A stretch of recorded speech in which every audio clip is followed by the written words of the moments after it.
नमस्कार, मैं GRS news के लिए गिरीश सिकरवार।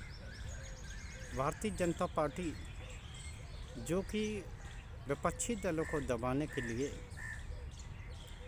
या उनसे किसी प्रकार की डील करने के लिए अपनी सरकारी एजेंसियों की इस्तेमाल करती है। यहाँ तक कि आपने देखा होगा कि कई बार उन्होंने तब तक विपक्षी दलों के टारगेटेड लोगों को हैरान किया जब तक कि वो कमल छाप वॉशिंग मशीन में धुलने के लिए तैयार नहीं। कई जगह की राज्यों की आपने सरकारें देखी होंगी, इसमें आप महाराष्ट्र का उदाहरण कर सकते हैं, गोवा का उदाहरण कर सकते हैं, मध्य प्रदेश की का भी उदाहरण ले सकते हैं। कई जगह जैसे कि वो ऑपरेशन लोटस के माध्यम से किस प्रकार से विपक्षी दलों की सरकारों को गिराने और उन लोगों को अपने दल में शामिल करने का अभियान चलाते रहते हैं। लेकिन ये देखा गया कि कभी कभी वो अपने दल या यूँ कह लीजिए एनडीए गठबंधन के सहयोगियों को भी जब वो खतरा बनने लगते हैं भारतीय जनता पार्टी के लिए, तो वो उन पर कार्रवाई करते रहते हैं। बसपा जो कि एक तरह से भारतीय जनता पार्टी की बी टीम मानी जाती है और वो सेकुलर मतों के विभाजन के लिए ही योजनाबद्ध ढंग से भारतीय जनता पार्टी उसे लड़ाते हैं। ऐसा न सिर्फ आरोप है बल्कि कई बार चुनाव परिणामों ने भी ये साबित किया है कि बसपा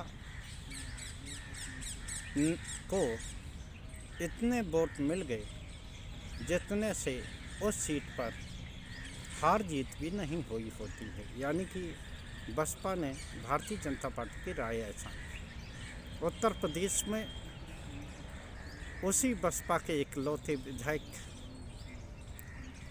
रसड़ा बलिया से उमा शंकर सिंह के ठिकानों पर कल इनकम टैक्स विभाग की रेड पड़ी। 50 से अधिक लोगों ने, जो अधिकारी थे इनकम टैक्स विभाग के, उन्होंने उनके लखनऊ स्थित आवास जो गोमती नगर विपुल खंड है और उनका विधानसभा में स्थित कार्यालय और निजी आवास जो उनका पैतृक निवास है, एक साथ रेड की। उस रेड से क्या निकला ये तो समझ में नहीं आया, लेकिन जिस तरह से इस रेड के समय को लेकर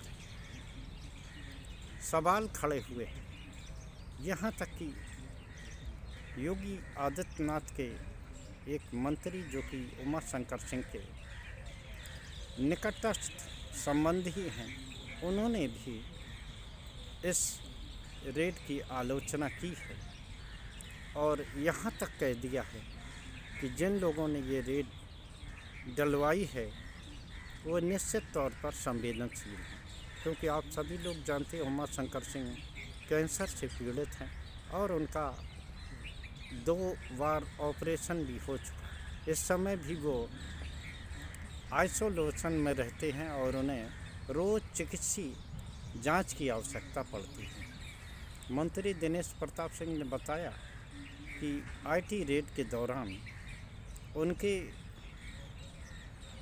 जो चिकित्सीय सहायक थे उनको भी अंदर नहीं आने दिया गया, जबकि उन्हें इस समय चिकित्सीय सहायता की बहुत ज़रूरत पड़ती। उमा शंकर सिंह बसपा के विधायक हैं, इसमें कोई लब्बो लुआब या यूँ कह लीजिए कोई शक नहीं है, लेकिन जितना करीब वो योगी आदित्यनाथ के माने जाते हैं, वो भी एक ऐसा कारक रहा कि योगी आदित्यनाथ को भी एक प्रकार का संदेश गुजरात लॉबी द्वारा दिया गया है। आप जानते ही होंगे कि गुजरात लॉबी योगी आदित्यनाथ को किसी भी तरह से पसंद नहीं करती और हरदम वो विभिन्न गठबंधन सहयोगियों और जो उत्तर प्रदेश के दोनों उप मुख्यमंत्री उनके जरिए योगी आदित्यनाथ को गाहे बगाहे मानसिक रूप से परेशान करती रहती। उमा शंकर सिंह चूँकि योगी के काफ़ी निकटस्थ माने जाते हैं, यहाँ तक कि योगी आदित्यनाथ को अपने कैबिनेट मंत्रियों से इतनी अंतरंगता नहीं होगी जितनी कि उमा शंकर सिंह से है। और कहा तो यहाँ तक जाता है कि उमा शंकर सिंह का मांगा हुआ काम योगी आदित्यनाथ तुरंत ही उन्हें स्वीकृत प्रदान कर देते हैं, यानी कि मंत्रियों से भी ऊपर उमा शंकर सिंह उनके लिए है। आप सभी लोगों को ध्यान होगा, मेरे ख्याल से आप भूले नहीं होंगे, योगी आदित्यनाथ के फाइनेंसर एक उद्योगपति थे, उन पर भी इसी प्रकार की इनकम टैक्स की रेड हुई थी, जिसको लेकर योगी आदित्यनाथ ने विरोध जताया था।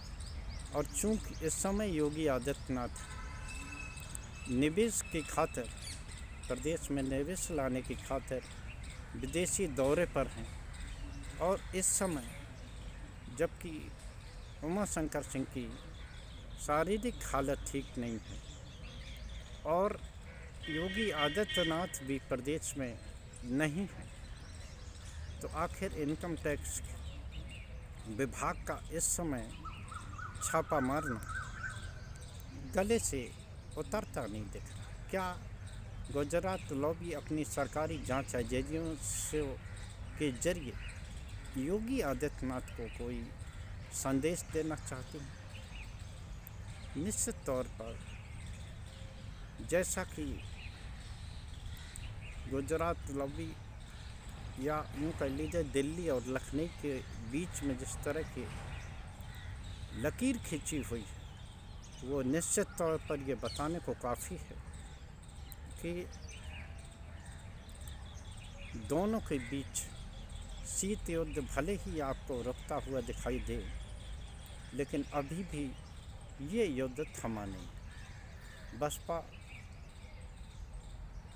कहा तो ये भी जाता है कि बसपा के उम्मीदवार भी भारतीय जनता पार्टी का शीर्ष नेतृत्व तय करता है कि कहाँ कौन उम्मीदवार लड़ाया जाए जो कि